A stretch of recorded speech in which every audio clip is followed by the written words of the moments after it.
Olá, seja bem-vindo ao canal Acontece nos Livros, a casa da literatura brasileira contemporânea. Eu sou o escritor Wisner Fraga. Bom, ainda está à venda o meu livro de contos intitulado Usufruto de Demônios. Se você tiver interesse, entre em contato comigo, siga o link que está aí na descrição do vídeo e dê uma conferida na obra. Esta semana eu vou postar um novo vídeo de um conto desse livro lá no meu canal de mini contos. O conto se chama Um Boi Uiva a Trégua e foi narrado, o conto foi narrado pela minha filha e eu vou postar essa semana lá no canal de mini contos.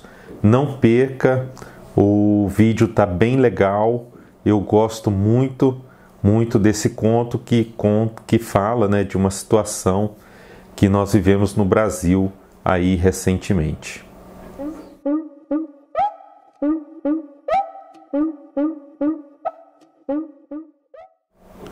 Dilúvio das Almas, este é o título do livro de Tito Leite, editado pela Todavia em 2022. Tito Leite é um escritor e monge beneditino cearense. Ele é mestre em filosofia pela Universidade Federal do Rio Grande do Norte, também autor dos livros de poemas intitulados Digitais do Caos, de 2016, e Aurora de Cedro, de 2019. Este livro aqui é o romance de estreia de Tito Leite. A sacada da trama deste romance é retratar um personagem que retorna de São Paulo para o Nordeste. A gente é acostumado a ler obras de personagens que vêm do Nordeste para o Sudeste. Então ele vai para sua casa, que fica em Dilúvio das Almas, que é a cidade natal dele. Leonardo, o nome desse personagem. O romance é curtinho, ele tem um pouco mais de 100 páginas e está dividido aí em 4 partes, então narrando basicamente o retorno de Leonardo à cidade natal. Na primeira parte é retratada a vida difícil de Leonardo aqui na capital paulista, os encontros que ele tem com um professor da USP, um professor de filosofia, com quem ele aprende sobre poesia e também sobre filosofia, muitas vezes em rodas de bares. Há também, nessa parte, um interessante encontro com Nick Cave, um músico que morou por aqui nos anos 90, e também narra outras peripécias de Leonardo pela sobrevivência aqui na cidade grande. Preconceito, fome, subemprego, o cotidiano complexo de todas as pessoas que são moídas pela rotina da capital. Dali, Leonardo segue de volta para o Nordeste. Ele tem uma promessa em São Paulo de um amigo dele, que ele pode se tornar um professor por lá no Nordeste. Então, ele, Leonardo, que tem apenas o colegial, não teria muita dificuldade de se tornar um docente, segundo esse amigo dele. Então, nós passamos a acompanhar essa peregrinação de Leonardo por diversas cidades nordestinas, até que ele chega ao destino dele, que é a cidade natal de Leonardo, Dilúvio das Almas. A partir daí, nós vamos sabendo um pouco mais de Leonardo. Leonardo, que é um sujeito errante, ele não tem raízes, ele é totalmente desapegado de bens materiais e procura a si mesmo. Encontra relacionamentos aleatórios, relacionamentos passageiros, sem cobranças e sem nenhum tipo de compromisso. Nós conhecemos também as famílias nordestinas, os preconceitos, o machismo, a misoginia, o patriarcalismo, e nós percebemos que a adaptação de Leonardo nesta volta não vai ser nada fácil. A violência permeia o cotidiano, tudo ali se resolve com tiros, com brigas, com muitas vezes vinganças. E Leonardo, ele tem que se acostumar a essa nova, velha realidade, né? É muito interessante o relacionamento de Leonardo, eu achei pelo menos, né, de Leonardo com a mãe que acolhe, que protege, que só deseja ali a presença do filho em casa, a despeito de todos os problemas e de todas as consequências que essa presença pode causar, sobretudo a ela. É mais do que também, né, mais do que a história de um retorno. É a saga de uma família nordestina. Gravitam em torno dessa família outros parentes, outros personagens, mas é na família que a trama é focada. Leonardo tem de conviver com o coronelismo ali presente na região, com os desmandos de vários poderosos e tem que conviver com tudo o que havia deixado para trás e, de certa forma, com tudo que tinha esquecido, ou pelo menos tentado esquecer, né? Leonardo está em busca de si, ele está em busca da própria identidade, né? Em busca de alguma pista que lhe mostre do que é feito. Mas, claro, né, é só uma busca, ele não consegue achar muita coisa. A busca é inútil. Ele não é mais aquele que saiu do Nordeste para o Sudeste e também não é mais aquele que voltou. Ele é uma mistura. Ele já não pode ser mais aquele nordestino e não pode ser também, e nunca foi, claro, paulistano. Sempre foi pária no Sudeste e, para a infelicidade dele, se tornou pária no Nordeste quando ele retorna. A narrativa ela é muito bem amarrada.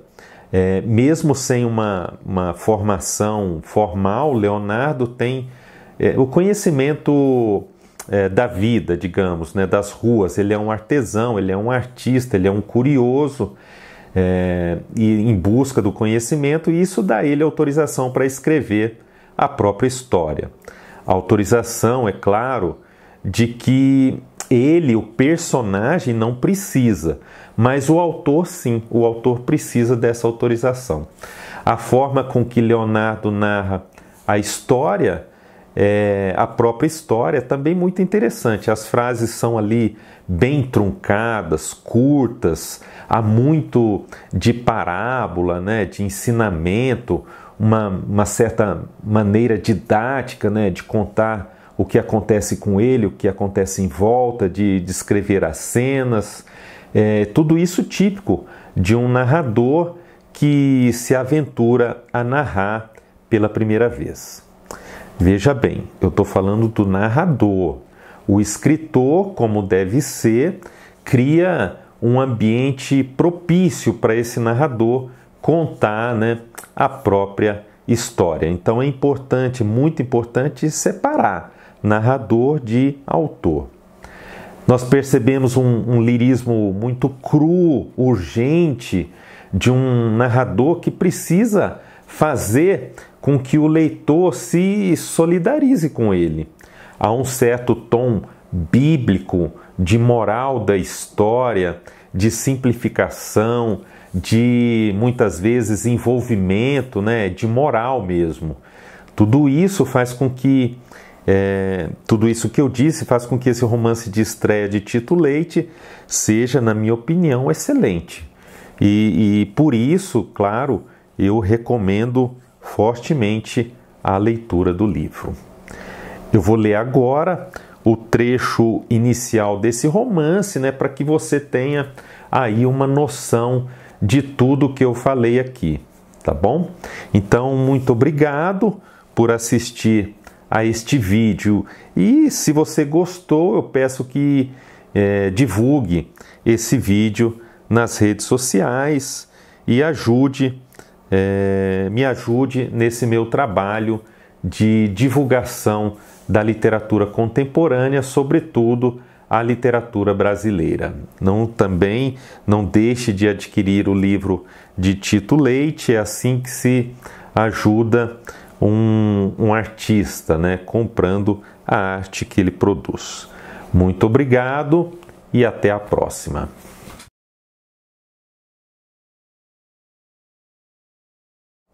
Parte 1. O andarilho invisível. 1. Quando a vida é semelhante à roupa lavada em indigência, qualquer resposta é também uma pergunta. Porque tudo é movediço. A noite é bela para quem toma vinho e sente os seios quentes da amante. Para quem dorme seguro no cobertor de suas orações. A noite é fria e cheia de intempéries para quem tem uma mordaça na boca. Para quem é atingido por bala perdida, a identidade encontrada numa poça de sangue. A vida costuma ser bela quando se olha a realidade pela vidraça.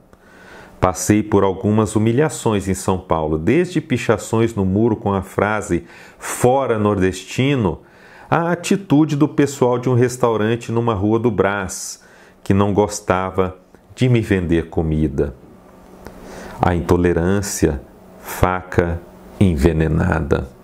Por outro lado, nos anos 1990, conheci muitos nordestinos que tinham chegado para trabalhar como pedreiros e, com a agudeza típica de um Ulisses franzino, transformaram-se em grandes empreiteiros. Quanto a mim, eu vendia artesanato e pintava quadros. Há muitos nordestinos no Sudeste. Grande parte deles chegava sem o primeiro grau e muitos nem sequer sabiam ler. Os homens trabalhavam na construção civil, as mulheres em casa de família ou em alguma fábrica. Migravam em busca de condições melhores de vida, e uma parte ainda vive como escravos. Diferente de mim, eles eram determinados. Não conclua que, por não terem estudo, eram atrasados. Ao contrário, indagaram sobre o seu mundo e partiram fazendo de cada esperança um ato de coragem numa aventura em busca do seu lugar ao sol. Certa ocasião, morei num quartinho de cortiço, numa pobreza só. Um dia arrombaram a porta, levaram minha pequena reserva de dinheiro e algumas roupas. Restaram apenas os documentos e o velho canudo do segundo grau. A identidade e o diploma tinham serventia apenas na hora de pedir emprego. Eu negava a mim mesmo todos os dias e nascia qual o sol todas as manhãs no exercício de ser outros, na insistência de não continuar o mesmo. Fiquei sem nada, apenas a rua foi minha irmã. Dormi ao relento e uma ferida que tinha no pé começou a crescer. Cresceu também minha gastrite, cresceram os horrores que eu avistava. Eu era um corpo e a vida uma ferida aberta. Não, eu não era apenas um corpo que se deteriorava, era uma voz que resistia ao desencantamento do mundo, ao fim da história e ao fim das utopias. Eu era como o pombo de praça. Eu viajava de pluma, de asa, eu voava. Fui capaz de me erguer graças a muitas migalhas que recebi dos passantes e de um hospital dos vicentinos. Lembro do Cláudio, que passou um semestre almoçando no sopão da paróquia e jantando apenas sardinha enlatada. Seu único desejo era voltar com um bom dinheiro e oferecer melhores condições à sua família. Até parou de fumar. Eu, ao contrário, quando ganhava algum dinheiro, gostava de beber na região do Anhangabaú. Uma vez fui a Santa Cecília e fiquei maravilhado com as ripongas que surgiam nos bares. Também frequentava a Vila Madalena, não para beber, porque não tinha grana para isso, e o ambiente não era para o meu bico. Eu ia apenas para vender meu artesanato. Viver magicamente sempre foi a minha verdadeira arte. Um dia encontrei na mercearia São Pedro um gringo vestido com a camisa do Fluminense e calçando chinelos. Um tempo depois fiquei sabendo que se tratava de um músico chamado Nick Cave. Achei bacana um famoso bebendo num bar todo despojado. Fazia frio e ele punha os pés nos chinelos como quem dissesse: dane-se a solidão da capital. Senti vontade de conhecer suas canções. Ele é um tipo de músico não comercial e raríssimas vezes toca no rádio. Nunca vou encontrar nenhuma fita cassete com o seu trabalho. Na minha realidade, só é acessível o que é popular. O que sei é que ele estava morando em São Paulo. Havia um pessoal ligado à arte, à USP, que poderia se interessar pelo meu material. Talvez não fosse tão bom. Eram poucos os que davam atenção ou mesmo notavam que eu estava presente. Afinal, eu era apenas um baiano. Aqui, eles chamam todos os nordestinos de baianos. Uma vez escreveram no muro de uma construção: "Vamos colocar os baianos no pau de arara." Não eram do caminhão que estavam falando.